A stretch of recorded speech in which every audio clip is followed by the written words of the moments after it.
Welcome to today. We're going to talk about your planner as a tool and not the solution, how to reset without guilt or perfection. I'm Christina Proctor. I'm a full focus certified pro. I am also somebody with ADHD, has done a lot of research around productivity, and I work frequently with high achievers, entrepreneurs, executives, and people who are really looking to boost up their productivity in a way that is sustainable and scalable over time. And one of the tools that we often use is the full focus planner. That being said, this information can be used across any type of productivity system that you use. So the fundamentals are there regardless of planner that you choose.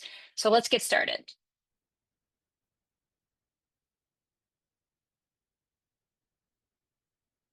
Like I said, we're here to focus on resetting without guilt, perfectionism, or shame. And the first thing I always talk about is this is not about buying a new tool as a solution to all of your productivity problems. Often, when we are having a challenge with productivity, we also reach for a specific tool. And sometimes the new and shiny can be very enticing. And it's really not about the new tool, it's about using what you already have a little differently. In this situation, we're going to be focusing on the full focus planner. Again, this could be used for any type of productivity tool. What I hear over and over again are clients and people in the chat or in comments saying that they missed a day and then they missed a week, and suddenly their planner ultimately feels like a failure. And I'm here to ask you, does that sound familiar to you? And I would say you're not alone in that. Unfortunately, those things 100% do happen, and they've happened to me too. And I want to do a little bit of a different spin onto why. The first thing I want to introduce is something called identity-based habits or identity-based goal setting. So, why the planner doesn't apparently seem to work is that you're focusing on what you should do versus on who you are and who you want to become. This is all about understanding your why, identity-based goal setting. Why is utilizing this planner important to you? Is it a symbol? Is it something that you feel like you should be doing? So this is really based on the self-concept theory and behavioral psychology, where people are more likely to achieve long-term success by aligning their actions with their desired identity. So moving into the person that you want to become. What does that have to do with the planner? Or with any planner, any tool for that matter? So oftentimes your planner will sit untouched, not because you're lazy, but because your system doesn't match your identity. So by using identity-based goal setting, you move from I should to I am. Sometimes we do the same thing with our finances, for example. I should be saving. I should be not spending so much money eating out instead of I am somebody who is mindful about my money. I am somebody who knows when to give myself a treat and when to hold back. So if your goal is to use the planner regularly, you could say something like, I'm thoughtful and intentional with my time and resources. Science has proven that this type of approach works, and using a planner tool can help you move in that direction. But first, giving yourself permission to move into identity-based goal setting. So again, why is this planner important to you? And utilizing any productivity tool, why is it important to you? So this is really where the reset begins, the shift from planning in a way where I should be using it to I am. So first things first, where do you even start when it comes to the reset? Your planner doesn't need to look like the person who you saw on the YouTube video or me or anybody else. It doesn't need to look like anybody else's. Using the parts that work for you first. When we're having to deep dive into how to utilize it exactly how you see online, that's where we lose our identity. And then we focus on the shoulds. I should be optimizing this. We should be 5 weeks ahead of schedule instead of moving into the I am. So we want to move out of perfectionism and think about your planner as a tool. The planner really should be meeting your needs, not you meeting the planner's needs. What does that mean?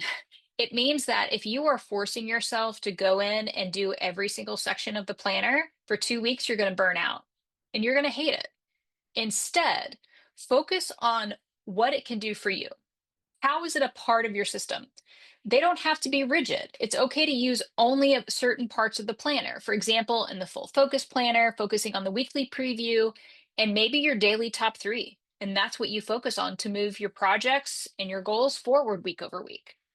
Maybe strategies to support could look like time blocking and task batching as flexible tools to emphasize planning around different energy levels. If that is something new to you to hear, energy levels is basically knowing how your energy ebbs and flows throughout the day and throughout the week. So if you know by Thursday you are spent, Friday morning might be a good time to be doing administrative tasks or catching up on projects, reviewing different types of clients' work, things that don't require high energy or deep thinking. Or maybe on Fridays, you're in the mood to do deep work, knowing how your energy ebbs and flows and thinking about how your planner can support that energy to keep you moving forward. I'll give you an example. I have a client who is a phenomenal sales leader right now, and he was working on doing journaling at the end of the day to focus on gratitude, to focus on wins, what's working, what's not. And it wasn't hitting because at the end of the day, he's tired. He wants to spend time with his significant other. He wants to have dinner. He wants to relax. And instead, he shifted that knowing his energy levels in the morning were better. So he made that shift. And now he's able to start incrementally journaling throughout the week because he acknowledged his energy levels, what was not working, that the journaling, forcing it into a certain area was not working for him, and he made it, put it into a spot that made sense for him. And finally, for customization and flexibility, thinking about dopamine boosters. Sometimes for people, when it comes to planners, especially physical planners, well, digital ones too, you can have things that are dopamine boosters, like colors, stickers, or symbols that make planning engaging. And this is your planner. It really should work for you. And working with other people and reminding them of that helps you remind yourself of that too. Okay.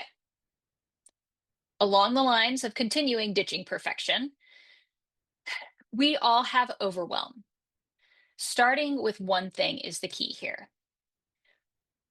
How do you do that? Where do you start? For one, you lower the barrier of entry when it comes to your planner.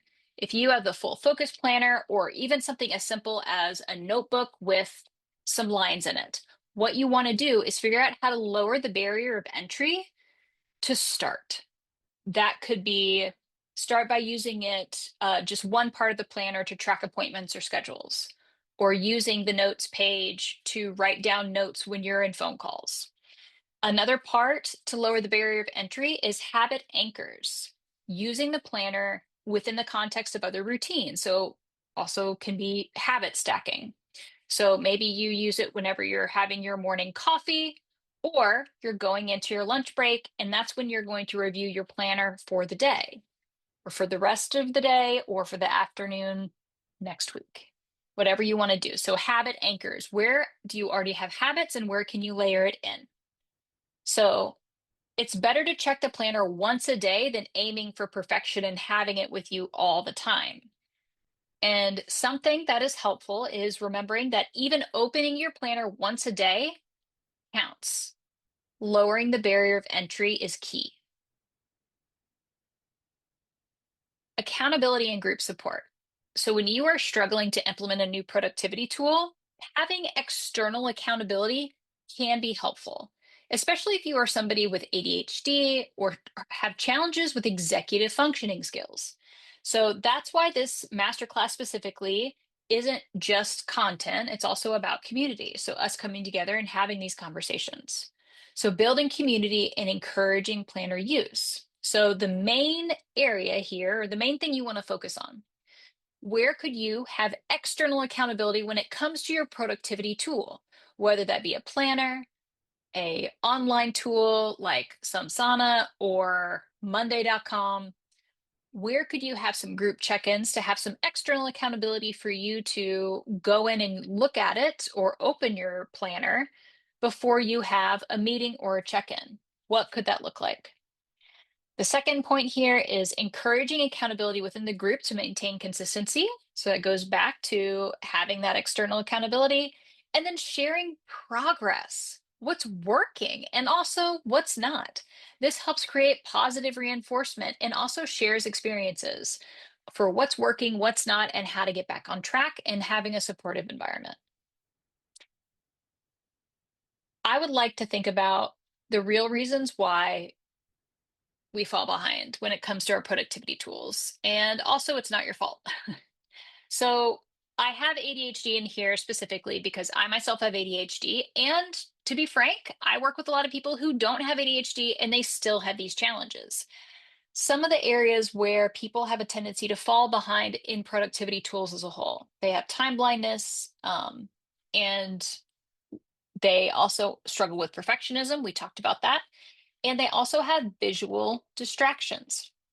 How do we combat those common challenges? For one, with time blindness, if you're not familiar with that, that's basically a situation where you are challenged by the concept of passing of time. You understand it logically, but to understand how long things take or how long it's going to take you to, get out the door in the morning or how long it's been since you started a task, that's time blindness, being unsure about those things. So what can you do?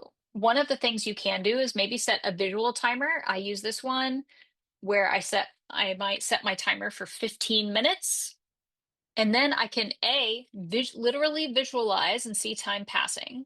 So it positively impacts my time blindness. So I can also hold myself accountable to say, I'm only going to spend 15 minutes on this task, or I'm only going to spend 5 minutes reviewing my schedule for the next 2 days. So this is a tool that people can use. Perfectionism, it's okay to skip days. I myself had a crazy meeting day yesterday where I had 10 meetings over the course of a day. I didn't look at my planner once yesterday. Today is a different story. Yesterday, I just went from meeting to meeting, which is not normal, but it does happen. So skipping the perfectionism and focusing on the incremental progress. Anybody who has run a marathon, who's done sports, who's gotten a degree, understands that it's all about incremental improvement over time where you start to really see change. And that's what we're going for here. Finally, visual distractions, thinking about what does it look like to add in reminders and integrate digital calendars if necessary. What do you need to remember that reviewing your planner, reviewing a project management system is something that you want to do because you are thoughtful and intentional with your time? Maybe it's something as simple as clearing off your desk at the end of every day or at the beginning of every day. Maybe it's setting your planner open to the next day when you're done for the day. So when you come in, you immediately have a place to kick off from. Remember, these are not character flaws. These are just challenges with our brains and with overwhelm, and we can plan around them. Progress beats perfection every time. Every time, y'all. So number one, celebrate the small wins. Know that it's okay to use different tools or the same tools in different ways. Figure out what works for you. And then finally, of course, I have my call to action in there because the way I lay out presentations is I have to make sure I have that. I want you to pick one small action you can take with your planner after this session. Pick one small reset today. And if you want a system that actually sticks, you can make sure to join me live for our future classes that we're going to be having in the next month about resetting with your productivity systems. There will be in-person options in Western North Carolina. There'll also be online options as well. If you are looking for support on where to start, so full disclosure, this is the sales part. If you're not interested in the sales part of this masterclass, you can jet, not an issue for me at all. The first one is something called the Power Up Pass. This is where we have weekly co-working sessions live over Zoom. We have accountability sessions, so you can actually follow through. So we check in once a week. How's your progress? We check in on Mondays and Fridays, and then we have a co-working in between. So on Mondays, we check in. How's your progress? What are you focused on this week? What are your challenges that you're experiencing? And on Fridays, we wrap up the week with a guided weekly preview. And we say what worked, what didn't, what are your challenges you're facing? What does your upcoming week look like? And what are your top 3 priorities? And that is a simple guided process to set you to be able to close this week and enter into the new week with a plan in place. The second option, if you want something a little bit more intensive and focused on habit and routine development, habits and routines are not always the same thing. The Achievement Lab is for you. That is an 8-week habit routine accelerator focused on resetting your systems for good, to give you tools to say, hey, my life has changed a little bit. I would benefit from resetting my routines. What does that look like? How do I get through it? How do I go from this isn't working to what is the friction point? How do I either address the friction point, get over it, or move to something different? When to do those things. The Achievement Lab is 8 weeks long, and it's 2 payments of $197. And it has been a great tool for entrepreneurs, people who are working in corporate, people who are working through new lifestyle changes, anywhere from brand new diagnoses that they're learning how to work with their diagnosis and creating new habits and routines, to parents who are learning to acclimate to a new dynamic that they have with their kids as they got older, to entrepreneurs who are launching new businesses. The Achievement Lab is for people who are really looking to root and walk into their habits in ways that are sustainable for them. If you're interested in those, feel free to connect with me. And I want to end with this. Your planner isn't broken. You just need the right structure and support. These programs give you both. Okay? Structure and support is everything about what the Power Up Pass does. It gives you some structure, and the Achievement Lab gives you structure and support to move forward. Power Up Pass is not available on my website, so it's only available in these types of sessions. So you can shoot me an email, Christina@neurodivergentventures.com. Achievement Lab is available on my website, so just let me know if that's something that you're interested in and would like more information. Thanks for joining, and I will see you online.